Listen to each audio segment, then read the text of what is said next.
처음부터 파산을 노린 작전이었습니다. 수억 원짜리 저가 미사일과 드론 수백 기를 한꺼번에 퍼부었습니다. 막으려면 수백억이 드는 요격체계를 계속 쏴야 했습니다. 맞춰도 파산이고 못 막으면 도시가 무너지는 구조였습니다. 하늘은 버텼지만 창고가 먼저 흔들리기 시작했습니다. 긴급회의가 열렸지만 70년 질서를 말하던 나라들이 내놓은 건 해답이 아니라 책임 공방뿐이었습니다. 하지만 충격적인 사실은 그 죽음의 빈 구간을 메운 나라가 따로 있었다는 겁니다. 하늘을 빼앗겨본 기억이 있는 나라, 계산 대신 생산을 선택한 대한민국이었습니다. 서울은 말이 아니라 공장 불빛을 켰습니다.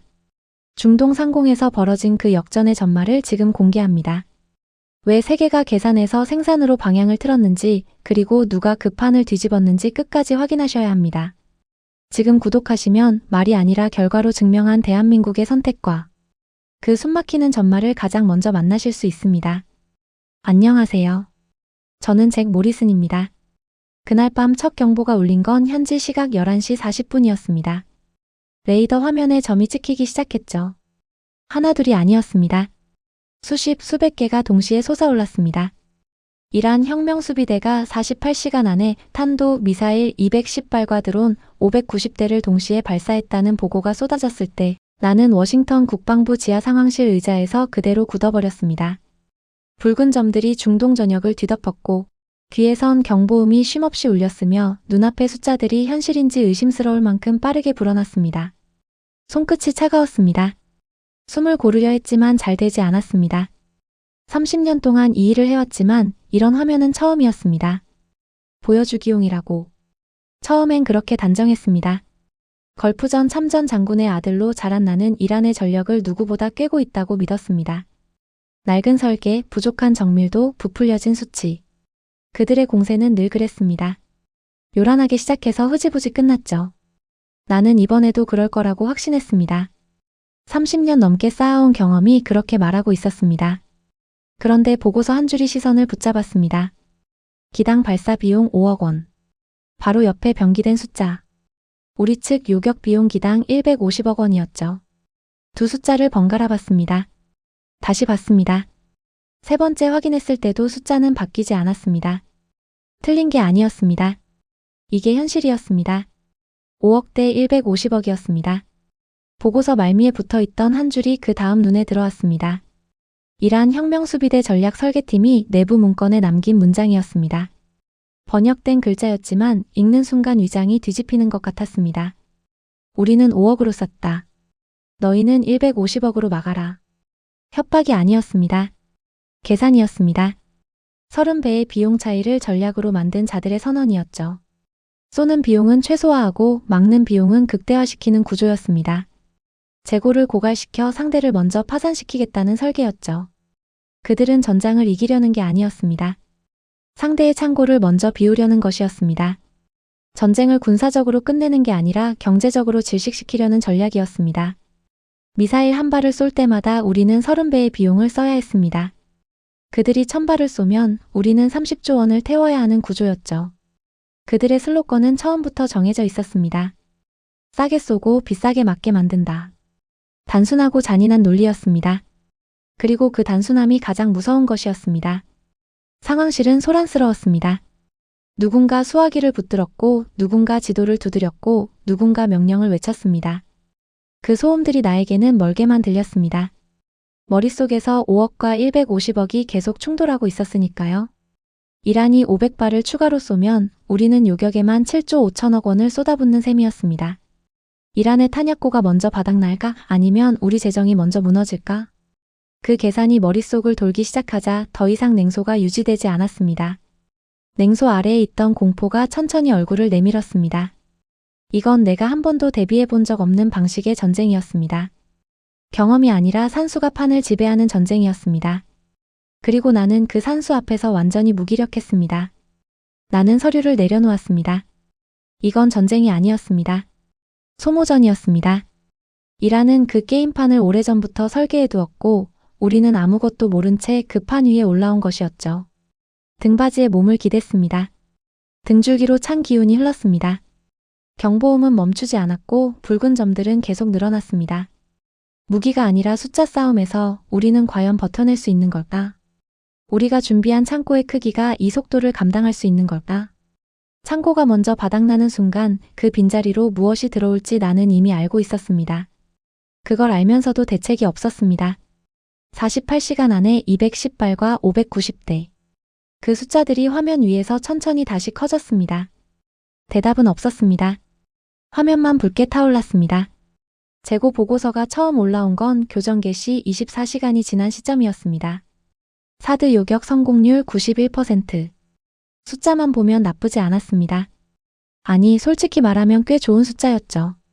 중동 전역에 동시다발로 쏟아진 210발과 590대를 상대로 우리는 첫 번째 파도를 막아냈습니다. 상황실 안에 짧은 안도감이 퍼졌습니다. 누군가 커피잔을 들었고 누군가 등받이에 몸을 기댔습니다. 나도 잠깐은 그랬습니다. 어제 밤새 굳어있던 어깨가 처음으로 풀리는 것 같았습니다. 요격 성공. 그 두 글자가 이렇게 반가울 수 있다는 걸 오랜만에 느꼈습니다. 이 정도면 통제 가능한 범위라고 적어도 그 순간만큼은 그렇게 믿었습니다. 하지만 그 안도감은 오래가지 않았습니다. 보고서 다음 줄을 읽는 순간 커피잔을 내려놓을 수밖에 없었습니다. 사드 소모량. 24시간 기준 60발. 나는 그 숫자를 다시 읽었습니다. 60발이었습니다. 하루 만에 60발이었죠. 이란의 공세가 48시간 동안 이어진다면 단순 계산으로 120발이 사라지는 셈이었습니다. 나는 즉시 현재 비축량을 확인했습니다. 보고서 옆 페이지에 숫자가 있었습니다. 손이 멈췄습니다. 비축량이 예상보다 훨씬 적었습니다. 우리가 세워둔 어떤 시나리오에서도 이 속도는 상정된 적이 없었습니다. 이란은 우리의 소모 계획을 알고 있었던 걸까? 아니면 처음부터 이 속도를 노리고 설계한 걸까? 어느 쪽이든 결론은 같았습니다. 우리가 예상한 속도가 아니었습니다. 계획이 이미 흔들리고 있었습니다. 그 생각이 머릿속을 스치는 순간 상황실 문이 열렸습니다. UAE 방공 전술 지휘관 아미라 알마이너스 아디드였습니다. 현장 교전 데이터를 직접 들고 온 것이었죠. 아미라는 자료를 테이블에 올려놓으며 입을 열었습니다. 막긴 막았습니다. 그런데 창고가 비고 있습니다. 짧은 문장이었습니다. 하지만 그 말 한마디가 상황실 안의 공기를 완전히 바꿔놓았습니다. 커피잔을 들었던 손이 멈췄고 등받이에 기대어 있던 사람들이 몸을 일으켰습니다. 아미라가 펼친 그래프는 명확했습니다. 요격 성공률은 유지되고 있었습니다. 그런데 소모 속도가 예상의 3배였습니다. 이란이 단순히 많이 쏜 게 아니었습니다. 요격 자산을 최대한 소모시키는 방식으로 타이밍과 고도를 설계해서 쏜 것이었습니다. 한 발을 막기 위해 우리가 2발, 3발을 쓰도록 유도하는 구조였죠. 91% 성공률의 이면에 우리가 보지 못했던 소모전이 조용히 진행되고 있었습니다. 아미라는 그래프 위의 한 구간을 손가락으로 짚으며 말했습니다. 이건 장비 문제가 아닙니다. 속도 문제입니다. 그리고 속도는 이미 우리 예측을 넘어섰습니다. 나는 계산기를 꺼냈습니다. 현재 소모 속도를 주 단위로 환산하면 사드 기준 주당 48발이었습니다. 비축량 숫자와 나눗셈을 했습니다. 눈이 화면에서 떨어지지 않았습니다. 손끝이 다시 차가워졌습니다. 이란의 공세가 이 속도로 이어진다면 재고 임계 전까지 72시간이 채 남지 않았습니다. 상황실 안에서 누군가 그 숫자를 소리내어 읽었습니다. 순간 조용해졌습니다. 아미라는 아무 말도 덧붙이지 않았습니다. 말할 필요가 없었습니다. 그래프가 이미 다 말하고 있었으니까요. 성공률은 유지되고 있었습니다. 창고는 비어가고 있었습니다. 우리는 막고 있었습니다. 그러면서 동시에 지고 있었습니다. 전쟁은 안 졌습니다. 그런데 숫자가 지고 있었습니다. 보고서가 올라온 건 오전 6시였습니다. 제목은 단순했습니다. 요격 실패 사례 분석. 5건이었습니다. 나는 파일을 열었습니다. 밤새 뜬 눈으로 버텨온 눈이 첫 줄에서 멈췄습니다. 모두 같은 고도였습니다. 25km에서 35km 사이. 정확히 그 구간이었습니다. 나는 화면을 닫았다가 다시 열었습니다. 바뀌지 않았습니다. 5건 전부 같은 고도 구간이었습니다. 우연이라기엔 너무 일관됐습니다. 사드는 고도 40km 이상을 담당합니다. 패트리어트는 고도 20km 이하를 담당하죠. 그 사이 25km에서 35km 구간은 이론상 두 체계가 함께 커버합니다. 이론상으로는요. 실전에서는 달랐습니다. 두 체계가 겹치는 구간에서 오히려 책임 공백이 생겼습니다. 어느 쪽도 확실하게 책임지지 않는 10km. 이라는 그 구간을 정확히 알고 있었습니다. 그리고 그 틈을 정확히 찌른 것이었죠. 지도 위에선 보이지 않는 구멍이었습니다. 하지만 미사일은 그 구멍을 통과했습니다. 실패 5건 중 2건은 도시에 떨어졌습니다. 나는 피해 보고서를 열지 않았습니다. 숫자를 보기가 두려웠습니다. 30년 동안 이 일을 해왔지만 피해 보고서를 열기 두려웠던 건 처음이었습니다. 그 대신 아미라에게 전화를 걸었습니다. 아미라는 이미 알고 있었습니다. 목소리가 평소보다 낮았습니다. 현장에서 교전을 직접 지휘한 사람의 목소리였습니다. 흥분도 없었고 분노도 없었습니다. 그냥 냉정했습니다. 그 냉정함이 오히려 더 무거웠습니다. 분노였다면 차라리 나았을 것입니다. 냉정하다는 건 이미 각오가 됐다는 뜻이었으니까요. 이건 장비 문제가 아닙니다. 빈 구간 문제입니다. 아미라의 말은 짧았지만 정확했습니다. 사드도 패트리어트도 제 역할을 했습니다. 문제는 그 사이였습니다. 10km의 공백. 이라는 우리 방공 체계의 구조를 분석하고 그 공백 고도를 골라 설계해서 쏜 것이었습니다. 요격 실패 5건이 모두 같은 고도에서 발생했다는 건 우연이 아니었습니다. 실험이었습니다. 이라는 우리 체계를 시험했고 통과 가능한 고도를 확인했습니다. 그리고 결과를 이미 손에 쥔 상태였습니다. 그 결과를 가지고 다음 파도를 지금 설계하고 있을 것이었습니다. 나는 지도를 펼쳤습니다. 25km에서 35km 구간의 붉은 선을 그었습니다. 죽음의 10km였습니다. 그 구간은 현재 우리 체계로는 확실하게 커버할 수 없었습니다. 이란이 이 구간에 집중해서 다음 파도를 쏜다면 우리는 속수무책이었습니다. 요격 성공률 91%라는 숫자는 이 구간 앞에서 아무 의미가 없었습니다. 그 숫자는 전체 평균이었습니다. 이 구간의 성공률은 달랐습니다. 훨씬 낮았습니다. 그리고 이란은 이미 그것을 알고 있었습니다. 아미라가 통화 말미에 숫자를 하나 더 얹었습니다. 이란은 이 구간을 테스트했습니다. 5발을 쐈고 2발이 통과했습니다. 통과율 40%였습니다. 이란도 그 숫자를 알고 있을 것이었습니다. 다음 파도는 이 구간에 집중될 것이었습니다. 더 많이, 더 정확히. 아미라는 전화를 끊기 전에 한마디를 더 남겼습니다. 우리에게 이 구간을 막을 체계가 있습니까? 나는 대답하지 못했습니다. 있다고 말하면 거짓말이었습니다.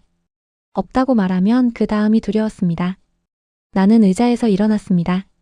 창문 밖으로 워싱턴의 아침이 밝아오고 있었습니다. 도시는 아무것도 모르는 것처럼 조용했습니다. 그 고요함이 낯설었습니다. 25km 상공에 10km짜리 구멍이 뚫려 있다는 걸 이 도시는 알지 못했습니다. 나는 알고 있었습니다. 그리고 그 구멍을 지금 당장 막을 방법이 없다는 것도 알고 있었습니다. 지도 위에 붉은 선이 눈에서 떠나지 않았습니다. 다음 파도가 오기 전까지 남은 시간이 얼마나 될지 나는 알 수 없었습니다. 보고서가 공식 채널로 올라온 건 오전 10시였습니다. 제목은 간결했습니다. 방공 자산 소모 현황 및 재고 전망. 나는 파일을 열기 전에 잠깐 멈췄습니다. 열면 돌이킬 수 없다는 걸 알고 있었습니다. 숫자가 눈에 들어오는 순간 더 이상 모른 척할 수 없게 되는 것이었죠.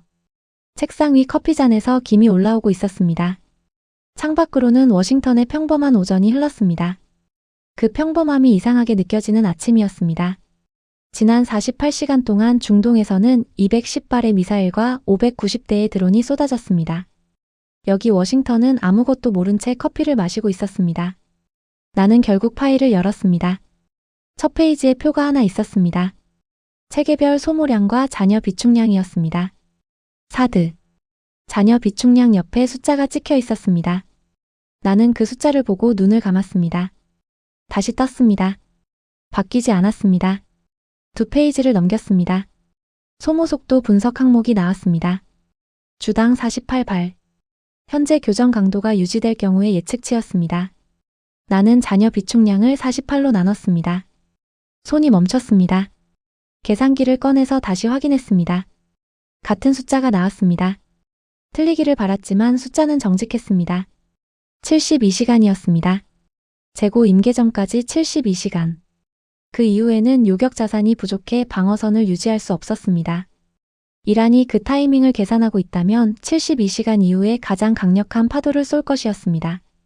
우리가 막을 수 없다는 걸 알면서 나는 보고서를 덮었습니다. 덮어도 숫자는 머릿속에서 사라지지 않았습니다. 72시간. 72시간. 그 숫자가 계속 머릿속을 맴돌았습니다. 사흘이었습니다.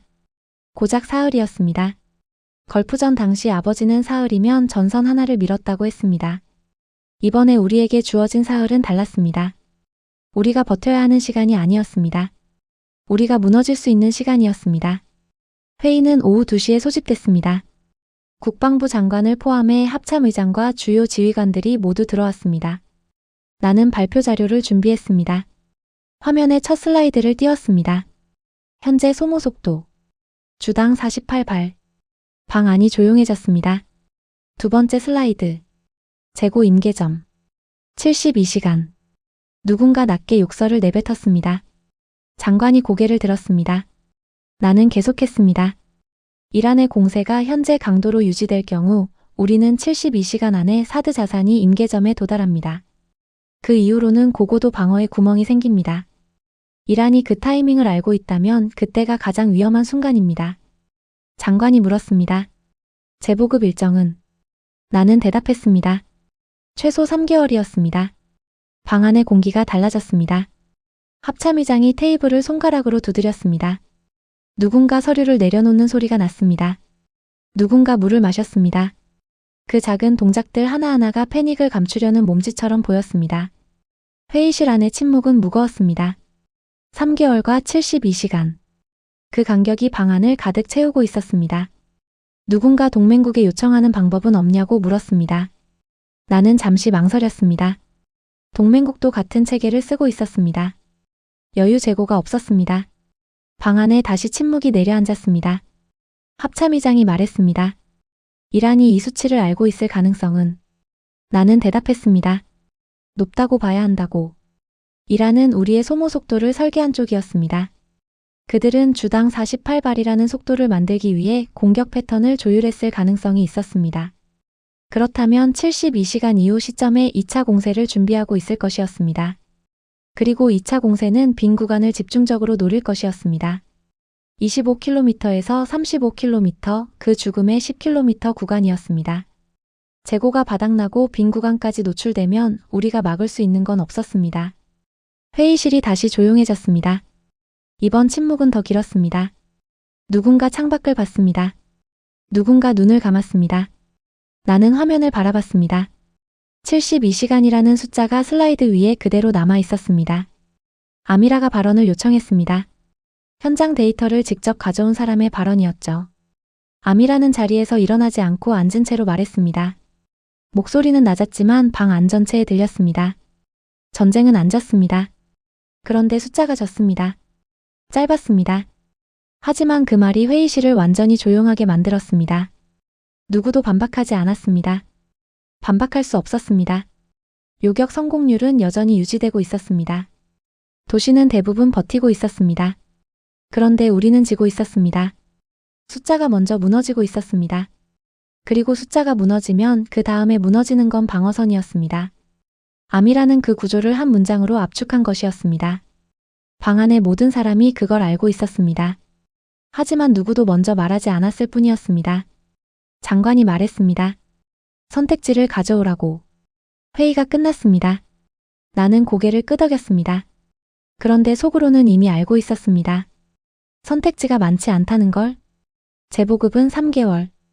이란은 72시간 안에 우리의 빈 구간을 파고들 것이었습니다. 그 사이에 선택지를 만들어야 했습니다. 3개월짜리 시간을 72시간 안에 줄여야 했습니다. 그게 가능한 방법이 있는지조차 나는 아직 알지 못했습니다. 알지 못하면서도 찾아야 했습니다.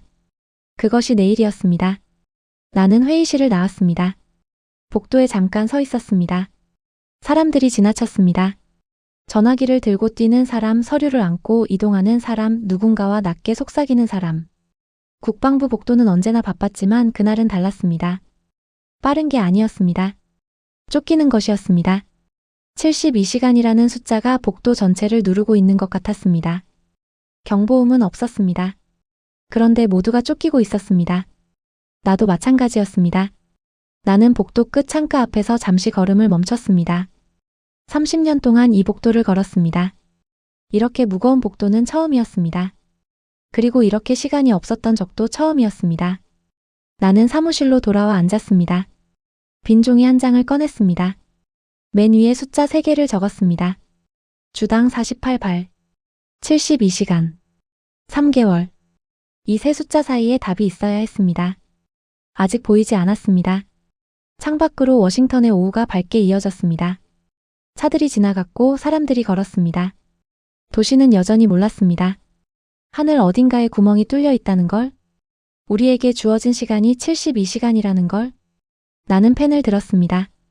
선택지를 만들어야 했습니다. 반드시 찾아야 했습니다. 그리고 찾지 못하면 72시간 이후에 무너지는 건 숫자가 아니라 사람들이었습니다. 72시간. 카운트다운은 이미 시작되고 있었습니다. 그리고 나는 아직 아무것도 갖고 있지 않았습니다. 전화가 온 건 자정이 넘어서였습니다. 모르는 번호였습니다. 나는 받을까 말까 잠깐 망설였습니다. 72시간 카운트다운이 시작된 이후 나는 2번밖에 잠들지 못했습니다. 2번 다 1시간을 넘기지 못했습니다. 책상에 앉아 빈 종이를 바라보는 것과 눈을 감고 누워있는 것의 차이가 없었습니다. 어두운 사무실에서 전화기 화면이 밝게 켜졌습니다. 이 시간에 전화하는 사람이 갖고 있는 건 2가지뿐이었습니다. 나쁜 소식이거나 중요한 소식이거나. 나는 결국 받았습니다. 한국방위산업청입니다. 정태준 국장입니다. 낮고 또렷한 목소리였습니다. 억양이 정확했습니다. 내가 예상했던 종류의 목소리가 아니었습니다. 나는 자세를 고쳐 앉았습니다. 정태준은 길게 설명하지 않았습니다. 자신들이 현재 상황을 파악하고 있다고 했습니다. 자신들에게 데이터가 있다고 했습니다. 그리고 24시간 안에 워싱턴에 도착할 수 있다고 했습니다. 나는 왜 지금 연락하는지 물어보지 않았습니다. 지금이 아니면 의미가 없다는 걸 둘 다 알고 있었으니까요. 솔직히 말하면 한국이라는 이름이 나왔을 때 나는 잠깐 주저했습니다. 편견이었습니다. 인정하기 불편하지만 편견이었죠. 나는 30년 동안 미국 방산 체계 안에서 일했습니다. 우리가 최고라고 배웠고 우리가 설계한 구조가 표준이라고 믿었습니다. 한국산 방공 자산을 문서로 본 적은 있었습니다. 수치도 봤습니다. 그런데 그 수치를 진지하게 검토한 적은 없었습니다. 지역 분쟁 수준의 교전 데이터와 중동의 포화 수준은 다르다고 생각했습니다. 그게 편견인지 판단인지 나는 그때 구분하지 못했습니다. 전화를 끊고 나서 나는 내부 데이터베이스에서 한국 방공 체계 관련 문서를 찾아봤습니다. 자료는 있었습니다. 요격 성공률, 생산 체계, 운용 이력. 나는 그 자료들을 훑으면서 내가 왜 이것을 지금까지 제대로 읽은 적이 없었는지 생각했습니다. 답은 간단했습니다. 필요하다고 생각한 적이 없었으니까요. 정태준이 도착한 건 다음날 오후였습니다. 단 2명이 왔습니다. 서류 가방 하나씩이었습니다. 복도에서 걸어오는 모습을 통유리 너머로 먼저 봤습니다. 빠르지 않았습니다. 서두르지 않았습니다. 회의실에 들어오면서 정태준은 악수를 먼저 청하지 않았습니다. 가방을 테이블에 올려놓고 노트북을 꺼냈습니다. 나는 그 태도가 마음에 들었습니다. 말이 아니라 데이터로 시작하겠다는 뜻이었죠. 인사 대신 화면을 켜는 사람은 자기가 갖고 온 것에 자신이 있는 사람이었습니다. 화면에 첫 번째 슬라이드가 떴습니다. 실전 교전 기록이었습니다. 우리가 지난 48시간 동안 운용한 방어 체계의 데이터가 아니었습니다. 한국이 이미 다른 교전 환경에서 축적한 운용 데이터였습니다. 요격 성공률 93%. 나는 숫자를 다시 봤습니다. 93%. 나는 아직 믿지 않았습니다. 믿지 않는 게 내일이기도 했습니다. 그런데 그 숫자를 무시할 수도 없었습니다. 93%라는 숫자는 조건 없이는 나올 수 없었습니다. 어떤 조건이 붙어 있는지가 핵심이었습니다. 최적 환경의 숫자라면 의미가 없었습니다. 실전에서 나온 숫자라면 달랐습니다. 정태준이 먼저 말했습니다. 오해할 수 있어서 말씀드립니다. 이 수치는 이상적 조건의 시뮬레이션이 아닙니다. 실제 교전 환경 기록입니다. 기상 조건, 전파 교란, 다중 표적 동시 처리 상황을 포함합니다. 나는 그 말을 들으면서 다음 슬라이드를 기다렸습니다. 정태준은 천천히 화면을 넘겼습니다. 생산 능력이었습니다. 현재 월 생산량, 비축 가능한 수량, 그리고 긴급 생산 전환 시 가능한 납품 일정. 나는 숫자들을 하나하나 읽었습니다. 읽으면서 머릿속에서 계산이 돌아갔습니다. 주당 48발 소모 속도, 72시간 임계점, 3개월 재보급 일정. 이 세 숫자가 만들어낸 벽 앞에서 정태준의 숫자들이 하나씩 놓이기 시작했습니다. 벽이 조금씩 달라 보이기 시작했습니다. 아직 허물어지진 않았습니다. 그러나 달라 보였습니다. 나는 물었습니다. 가장 빠른 납품이 가능한 시점은 언제입니까? 정태준이 대답했습니다. 21일이었습니다. 3주. 3개월이 3주가 되는 것이었습니다. 나는 잠깐 아무 말도 하지 않았습니다. 정태준도 기다렸습니다. 재촉하지 않았습니다. 그 침묵이 이상하게 단단하게 느껴졌습니다. 조급함이 없었습니다. 이쪽이 필요하다는 걸 알면서도 서두르지 않는 사람의 태도였습니다. 나는 30년 동안 그런 태도를 가진 사람을 많이 만나봤습니다. 대부분은 연기였습니다. 정태준은 달랐습니다. 연기가 아닌 사람은 느낌이 달랐습니다. 머릿속에서 두 가지 목소리가 동시에 움직였습니다. 하나는 검증하라고 했습니다. 서류는 서류일 뿐이고 21일은 약속일 뿐이라고 했습니다. 다른 하나는 지금 이것 말고 다른 선택지가 있느냐고 물었습니다. 없었습니다. 72시간 안에 3개월짜리 문제를 풀 수 있는 다른 방법이 없었습니다. 그 두 목소리 사이에서 나는 아미라를 봤습니다. 아미라도 나를 보고 있었습니다. 말은 없었습니다. 그러나 같은 계산을 하고 있다는 걸 알 수 있었습니다. 3주라는 숫자가 실현 가능한지 불가능한지 우리 둘 다 아직 확신할 수 없었습니다. 그러나 확인하지 않으면 영원히 알 수 없다는 것만은 분명했습니다. 그 사실 하나로 충분했습니다. 아미라가 발언했습니다. 93%는 어떤 고도 범위에서의 수치입니까? 정태준이 고개를 돌렸습니다. 슬라이드를 하나 뒤로 넘겼습니다. 20km에서 40km 사이입니다. 방 안이 잠깐 조용해졌습니다. 25km에서 35km. 우리가 막지 못했던 바로 그 구간이었습니다. 그 죽음의 10km가 이 수치 안에 들어 있었습니다. 아미라가 나를 봤습니다. 나는 화면을 봤습니다. 정태준은 조용히 기다리고 있었습니다. 답을 구하는 사람처럼 기다리는 게 아니었습니다. 이미 답을 알고 있는 사람처럼 기다리고 있었습니다. 그 방 안에서 가장 조용한 사람이 가장 많은 것을 알고 있었습니다. 나는 자리에서 일어나지 않은 채로 말했습니다. 계속하십시오. 정태준이 고개를 끄덕였습니다. 화면을 다시 넘겼습니다. 이번엔 체계 통합 방식이었습니다. 기존 사드 및 패트리어트 운용 환경에 어떻게 결합시킬 수 있는지를 설명하는 기술 문서였습니다. 인터페이스 규격, 지휘 체계 연동, 운용 인원 교육 기간까지 세분화되어 있었습니다. 나는 그 자료를 보면서 처음으로 72시간이라는 숫자가 조금 멀어지는 것 같은 느낌을 받았습니다. 아직 확실하지 않았습니다. 검증해야 할 것이 많았습니다. 서류와 현장은 달랐고 약속과 납품은 달랐습니다. 그러나 빈 종이 위에 처음으로 숫자가 하나 올라오고 있었습니다. 3주, 93%, 20km에서 40km. 나는 그 숫자들을 머릿속에 새기면서 정태준의 다음 슬라이드를 기다렸습니다. 오늘 밤 안에 검증을 시작해야 했습니다. 무엇보다 먼저 이 숫자들이 현장에서도 살아있는지를 확인해야 했습니다. 72시간은 기다려주지 않았습니다. 검증에는 16시간이 걸렸습니다. 밤을 통째로 썼습니다. 나는 커피를 3잔 마셨고 2번 자리를 떴다가 2번 다 10분 안에 돌아왔습니다. 정태준이 가져온 자료 안에 숫자들을 하나하나 뜯었습니다. 내부 데이터베이스, 동맹국 교정 기록, 독립분석팀 보고서와 맞췄습니다. 93%는 살아있었습니다. 20km에서 40km 그 구간 안에서 숫자는 무너지지 않았습니다. 날씨 변수를 넣었습니다. 다중 표적 동시 처리 시나리오를 돌렸습니다. 전파 교란 조건도 추가했습니다. 숫자는 버텼습니다. 버티는 게 아니라 일관됐습니다. 어떤 조건에서도 90% 아래로 내려가지 않았습니다. 새벽 4시 나는 빈 종이를 다시 꺼냈습니다. 이번엔 빈 채로 두지 않았습니다. 공식 요청서를 쓰는 건 내 커리어에서 가장 긴 5분이었습니다. 미국 국방부 명의로 한국방위산업청에 긴급 도입을 요청하는 문서였습니다. 30년 동안 나는 요청을 받는 쪽이었습니다. 우리가 부르면 동맹들이 왔습니다. 우리가 기술을 공유하면 그들이 배웠습니다. 그 구조 안에서 내가 먼저 전화를 건다는 건 상상해 본 적 없는 일이었습니다. 나는 문서를 3번 고쳤습니다. 3번 다 내용이 아니라 어조를 고쳤습니다. 요청이 구걸처럼 보이지 않게. 그러나 사실을 숨기지 않게. 결국 쓴 문장은 짧았습니다. 현재 전력 공백을 확인했습니다. 귀측 체계의 즉각 도입을 요청합니다. 문서를 발송하기 전 나는 그 두 문장을 잠깐 바라봤습니다. 미국이 먼저 손을 내미는 문장이었습니다.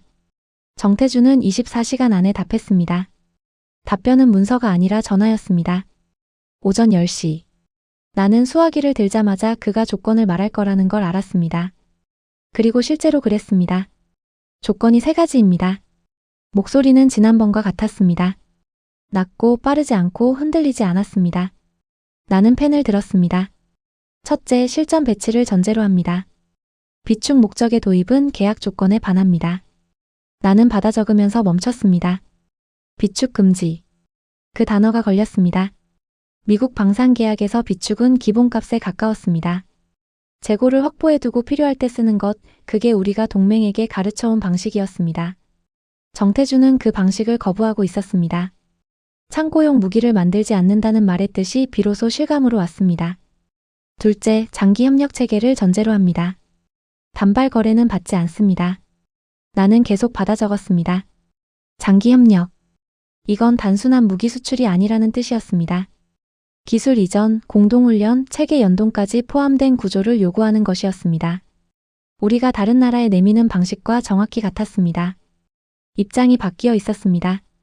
그 사실을 받아들이는데 잠깐의 시간이 필요했습니다. 셋째, 운용 인원 교육 과정을 선행합니다. 장비보다 사람이 먼저입니다. 나는 3번째 조건을 받아 적고 잠깐 펜을 내려놓았습니다. 장비보다 사람이 먼저. 나는 그 문장을 다시 읽었습니다. 틀린 말이 아니었습니다. 오히려 옳은 말이었습니다. 좋은 장비를 쓸 줄 아는 인원이 없으면 장비는 창고에서 녹쓰는 것이었습니다. 그래서 더 불편했습니다. 반박할 수 없는 말이 항상 더 불편합니다. 정태준이 말을 이었습니다. 창고에 쌓아둘 거라면 우린 안 팝니다. 나는 수화기를 쥔 손에 힘이 들어가는 걸 느꼈습니다.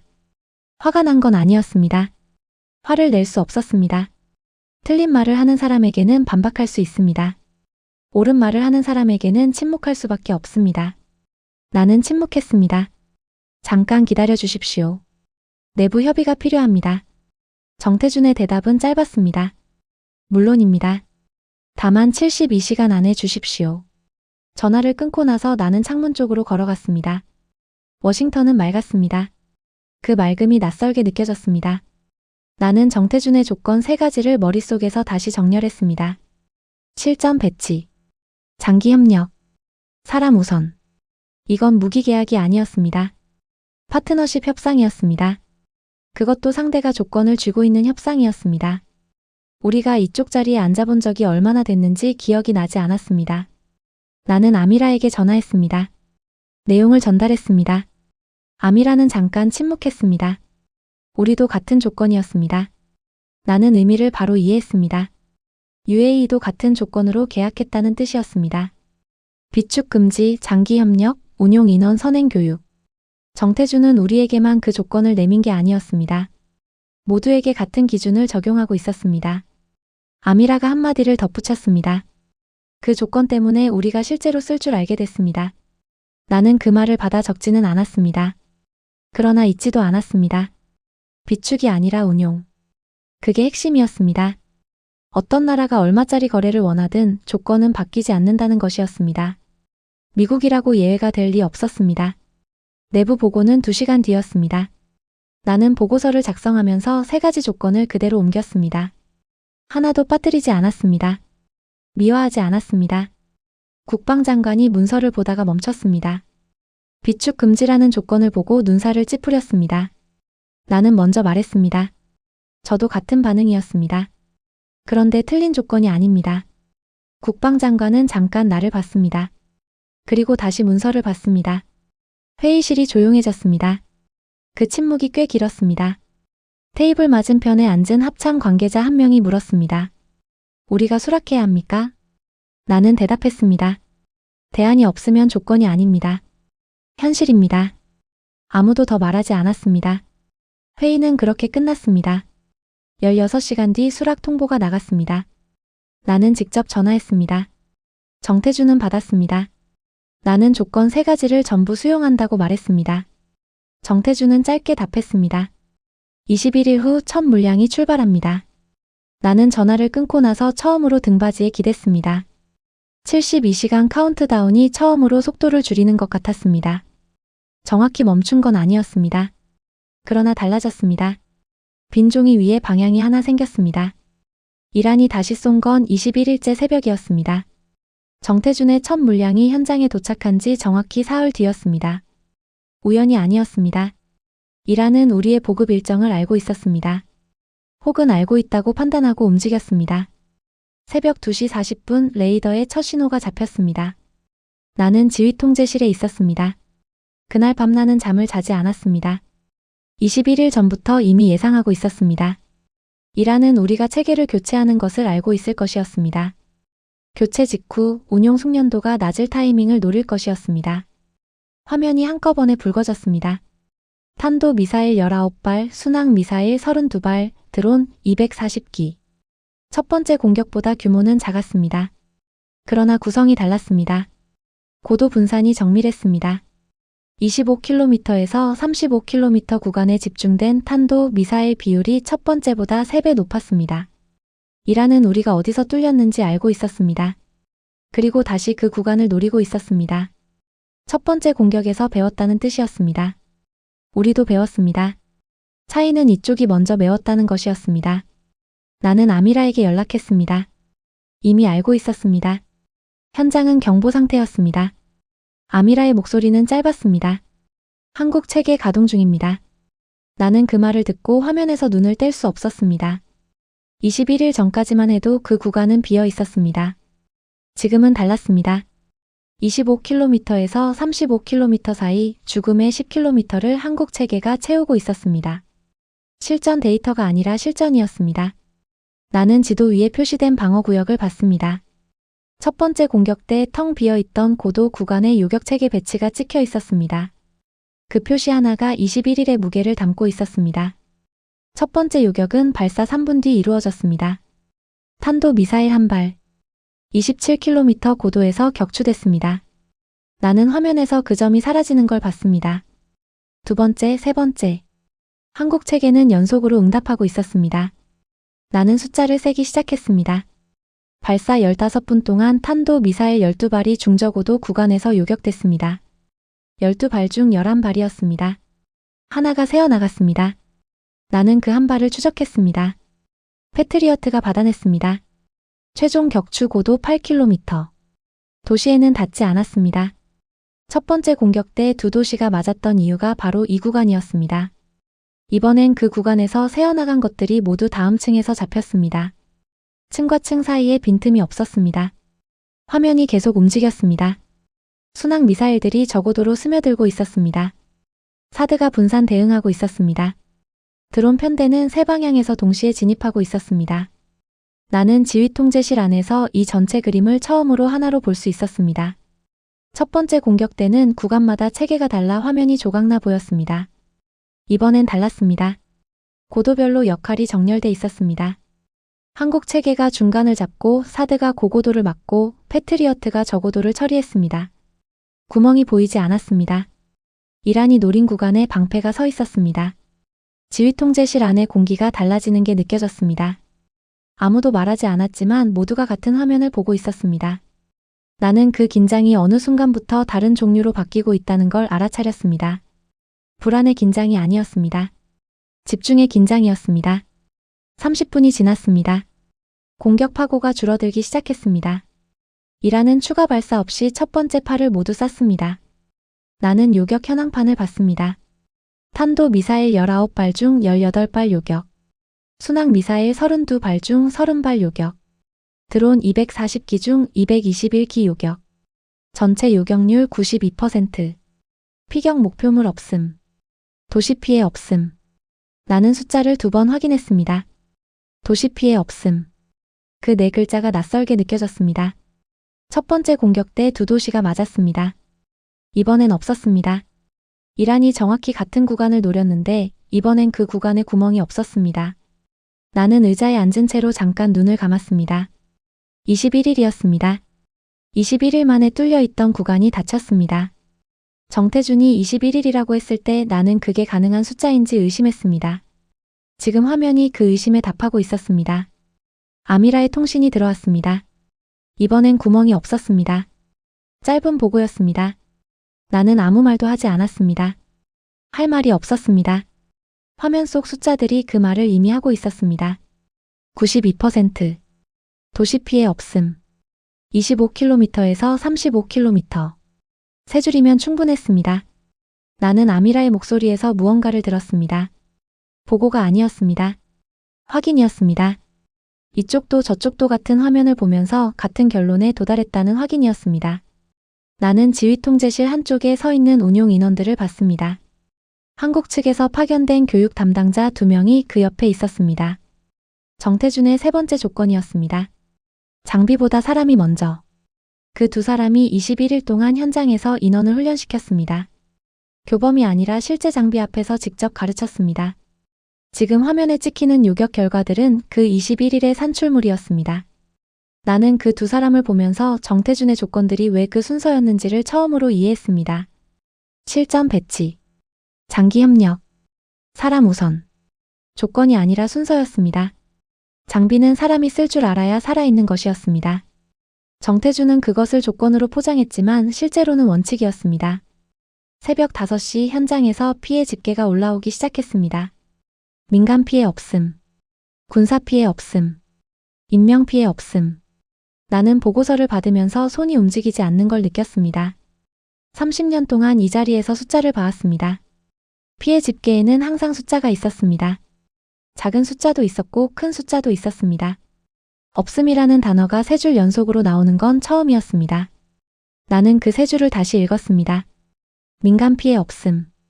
군사 피해 없음. 인명 피해 없음. 읽을수록 낯설었습니다. 이 3줄이 당연한 결과가 될 수 있다는 것을 나는 이제야 믿기 시작했습니다. 창밖이 밝아오고 있었습니다. 나는 빈 종이를 꺼내지 않았습니다. 꺼낼 필요가 없었습니다. 이번엔 숫자가 먼저 나에게 왔습니다. 92%. 도시 피해 없음.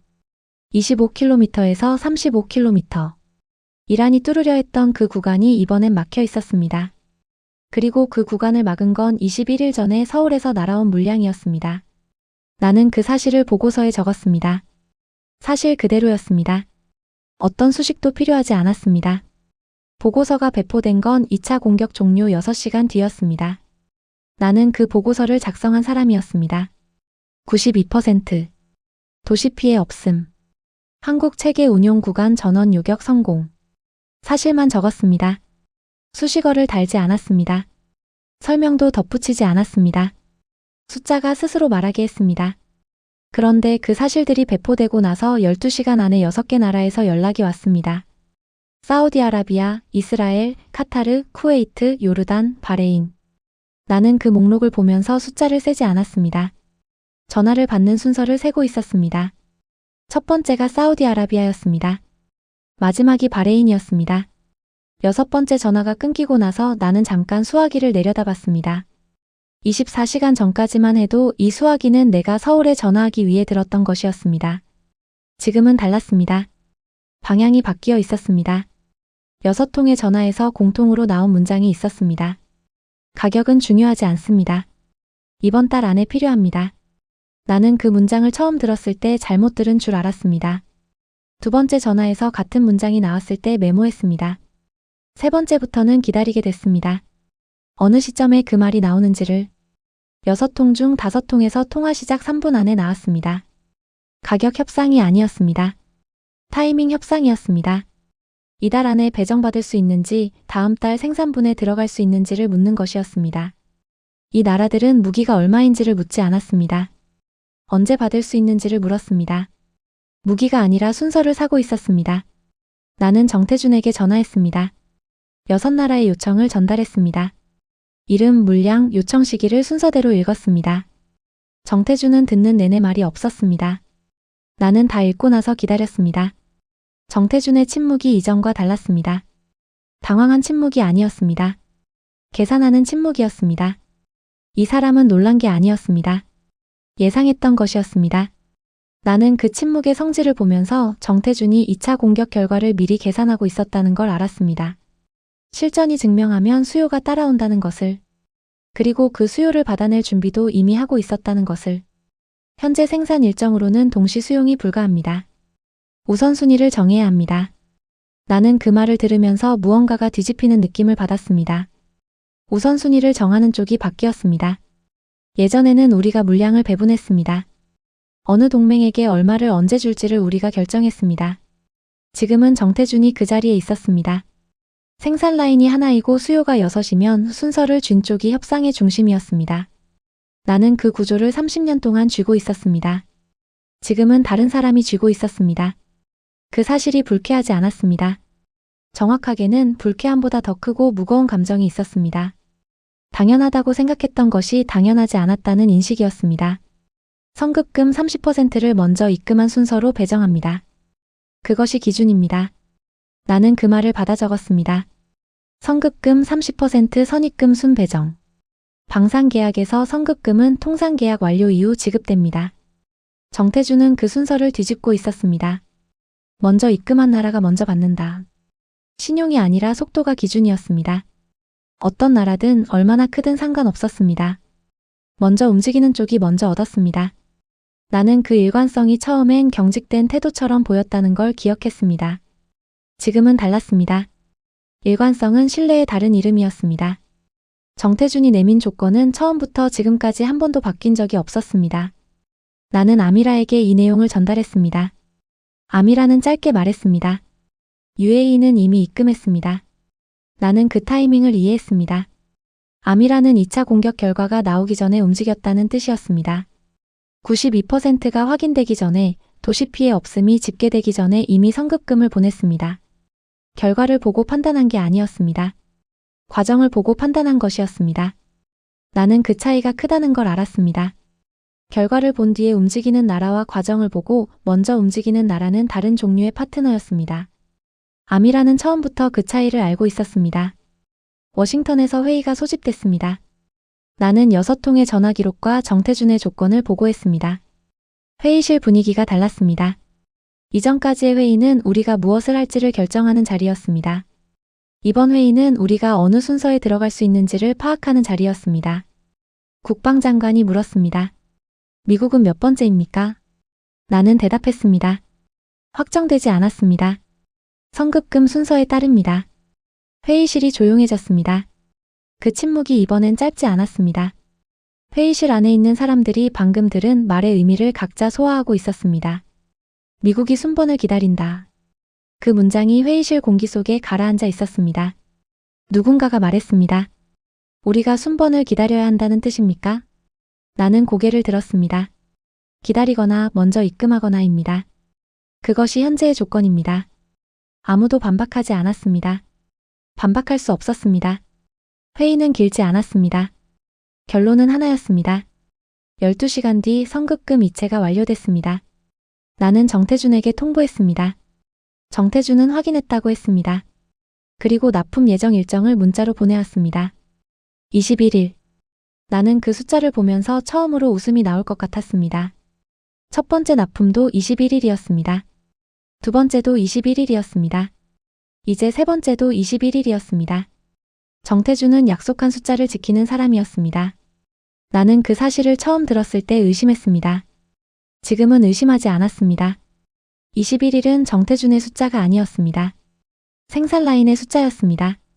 그 라인이 멈추지 않는 한 숫자는 바뀌지 않았습니다. 나는 그것이 진짜 강점이라는 걸 이제 알았습니다. 한 사람의 능력이 아니라 멈추지 않는 체계였습니다. 체계는 사람보다 오래 지속됐습니다. 나는 보고서 마지막 페이지를 다시 펼쳤습니다. 92%. 도시 피해 없음. 25km에서 35km. 그 세 줄 아래에 이제 새로운 줄이 붙어 있었습니다. 6개국 동시 도입 요청. 성급금 기준 순차 배정. 나는 그 줄들을 보면서 세계가 어떻게 움직이는지를 생각했습니다. 세계는 선언으로 바뀌지 않았습니다. 숫자로 바뀌었습니다. 요격률이 바뀌고 피해 집계가 바뀌고 생산 라인 순번이 바뀌었습니다. 그 숫자들의 합산이 지금 이 보고서 안에 들어 있었습니다. 나는 마지막 문장을 썼습니다. 질서는 주장하는 쪽이 아니라 작동하는 쪽이 가져간다. 하늘을 지킨 건 우연이 아니었습니다. 누군가는 계산했고 누군가는 토론했고 대한민국은 만들었습니다. 소모전의 함정을 부순 건 말이 아니라 생산이었고 체면이 아니라 책임이었습니다. 세계가 흔들릴 때 불을 켠 공장, 그 불빛이 오늘의 답이었습니다. 이 판을 뒤집은 그 선택, 다음 이야기에서 더 깊이 파헤쳐 보겠습니다.